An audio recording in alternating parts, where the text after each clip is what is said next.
Okay, in this video we are going to form quadratic equations which have some connection with the given roots of the given quadratic equation. So it says, given the quadratic equation 2z squared minus 3z minus 5 is equal to 0, have roots alpha plus and beta, find the equation that has roots 2 alpha plus and 2 beta.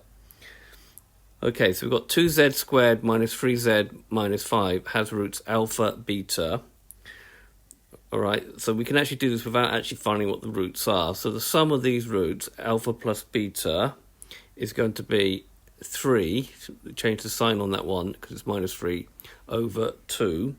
Remember, alpha plus beta, the sum is minus b over a, so that means you would have to change the sign on that one. That's something you do need to be careful of.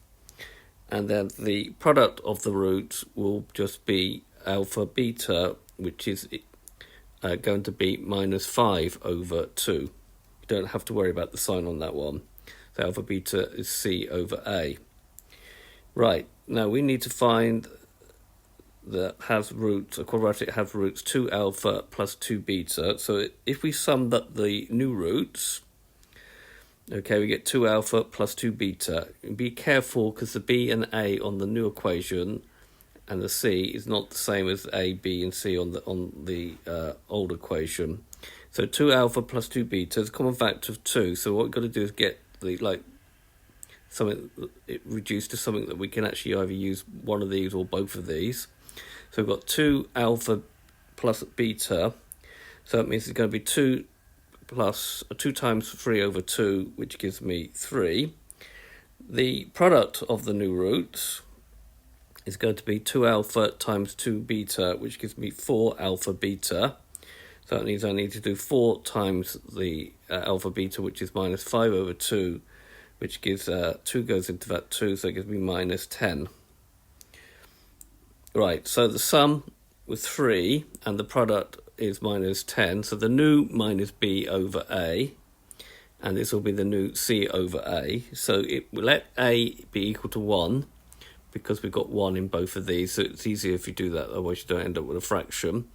You're going to get b is minus 3, be careful with that minus sign, and c is minus 10. Okay, so remember to change the sign here. Okay, so therefore the required equation, quadratic equation, is of this form: az squared plus bz plus c is equal to 0. So a is 1, so it's going to be z squared plus bz, so it's going to be minus 3z plus c, which is going to be minus 10, is equal to 0. So this has been forming a new equation given the roots of the old equation being alpha and beta. I hope you've understood, and I thank you very much for watching.